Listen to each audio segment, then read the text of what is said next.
শরীরটা মাঝে মধ্যে খারাপ যায়, খুব কষ্টও পায়।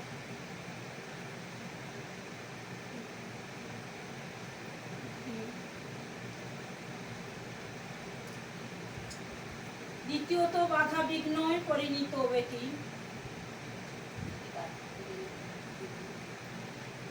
বাধা বিঘ্ন রয়েছে, তার কারণে খুবই কষ্ট পায়, নেগেটিভ শক্তি পিছনে রয়েছে। এক গায়ে কৌশল মাথা রয়েছে, দ্বিতীয়ত এক কবচ মহামৃত্যুঞ্জয় ধারণ করবে, ধীরে ধীরে সব ঠিক। মা মনসা তো খুবই খুশি, কোনো ভয় নেই বেটি, কোনো ভয় নেই। মা খুব খুশি হয়ে পুজো গ্রহণ করেছে এবং আশীর্বাদও দিয়েছে।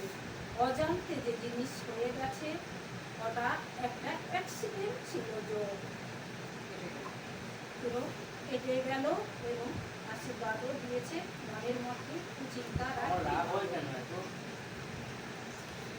তোর মানসিক রয়েছে। দ্বিতীয়ত মনের মধ্যে কিছু কথা বললে সহ্য করতে পারিস না, আমার বাড়িতে মা বাবাকে প্রচুর রাগ হয়, ঝামেলা করিস, গায়েও হাত তুলিস, গায়ে হাত তুলতে যাস এবং তখন গায়ে জ্ঞান থাকে না কিছু।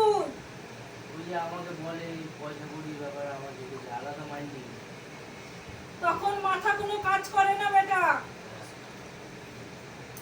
আর সলভ তো হবে, রাগের ভাগ যেহেতু অনেক বেশি। কোন দিন কিছু জিনিস হাতের কাছে থাকলে মা বাবার উপর আঘাত করতে ছুটে যাস, সেই সব কারণের দিক দিয়ে একটা কবচ বগলামুখী কবচ আছে ধারণ